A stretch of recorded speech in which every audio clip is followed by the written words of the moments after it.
laba sababood buu ku yimaadaa baan gabadha oo kasban weyda rag wuxuu leeyahay baahi fara badan gabadha oo baahidii ka falgarayn weyda oo aan garanay ninkeeda baahidiis uu tagaya iyo reerkoo sababa war maxaa ku dul dhigay naagaan dhalaynin oradoo guurso matiibaa dul fadhida taana family-gay ka timaada qoyskay ka timaada ninku ka dhashay oo waxa la yiraahdaa riixid marka labada sababood bay ku timaadaa guurka badan inuu ninku gabadha ka talaabsado hore dadku daaragta bay wada sheekaysan jireen muddo la wada sheekaysan wala isbaran jiray hadda waa ku jecelahay iyo xabiibi iyo manamana wax la yiraahdo ayaa hadda dadku ku dhaqmaa manamana baan anigu aqaanay kadibna runtu markay timaado fag baa la kaloonay waa isaaniba la isma baran wax la isma weydiin si reeyay looma wada sheekaysan waa manamana xiisa la yiraahdaa marka inta badan wax burburku iyo ku yimaada kala boodka iyo waxyaabo caynkaas marka qofku sidoo ku baran karaa qofka saxda ah ee oo doonayo inuu la sameeyo xiriir dhab ah mustaqbalka leeyahay waa maxay quality-ga uu ka fiirnaa wiil haato ama gabar haato marka hore aan ku sheegay aqoonta dhab oo islaamnimada oo guurdoon weyn ku saleysan qofkani way ka go'aantay inuu guri islaam dhisayo horta aqoonta leeyahay qofku dooranay dhalinyarada uu garay laakiin minaaqiyo iska riwaayad aniga ka xaraabayso wax la yiraahdo saar markaad aniga fiirinayo markaan qof dooranayo ama qof aan baranayo daawiil aniga aan ahay waxaa jirta aan qiimeeyaan qofku waxaan ka fiirshay saddex qaybood okay waxaa jirta qofku wax loo dooray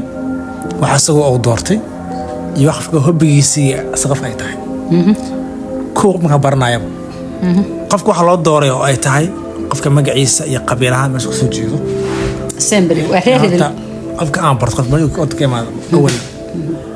aan barto qofku wax asagoo uu doortay wax qofkan oo bartay okay meesha uu mutaqaan ku nool yahay yani waxyaalaha uu mutaqaan xiiseeyo iyo qofka interestigiisa inaan isku hobby aan nahay inaan isku wax mutaqaan wax sameyn karno okay isla qaadi karno oo meelaha qofka mutaqaan interestiga ku yahay aan fiir karo أنا إنترستي عنكو هاي دائما تقانا أتلكين كرنا وحين قليسا رنعانتي برشوين وكاس برنايا ينسو قليسا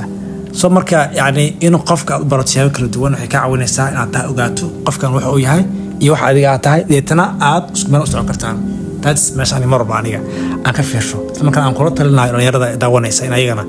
أي كفير شان سيابا كله دوان مركي دونيا إني برتان قف كستا وي دونيا إني يعني حر لسميان أما ويلها توما قبرها إذا نماته وقت سمرك لاست المحاربة إن عن سوق بقي بركاستيكا وام هاي تلوينك وقدم بيا واسيني سويلي قبر رانتي حريرة أرمى فملي وهذا القار والسمر وحشمه وأن سيدا أتشكتي قفك أبرتا سيد دبقة الرواية يري ما يعني مناق aan lagu salaynin xiriirka iyo barashada iyo guurka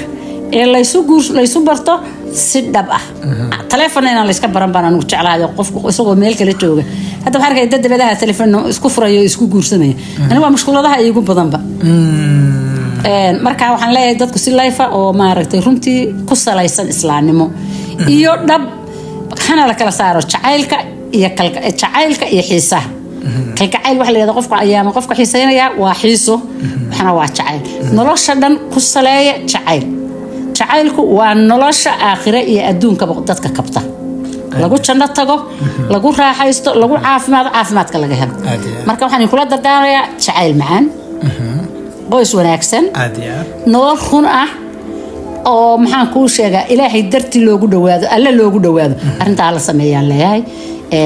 إن شاء الله دلنيرada intii ilaa isku beegana waxa way isku janno tagaan beenbeentana la joojiyo riwaayada laga saaro nolosha jacayl ku dhamaato waa in salaamaya way jecelahay idina aad ma sintihiin sharaf iyo karaam ay tahay inaad qayb kala qaataan broadcast-keegan runtii aan ugu tagla caawina qahdarma qoyska waxaan rajaynayaa insha Allah taala mar kale inaan kulmi doono insha Allah doona yiraahdo mar kale iyo sarada habeen wanaagsan sidaas iyo nabadgelyo mar kale iyo ka jacbi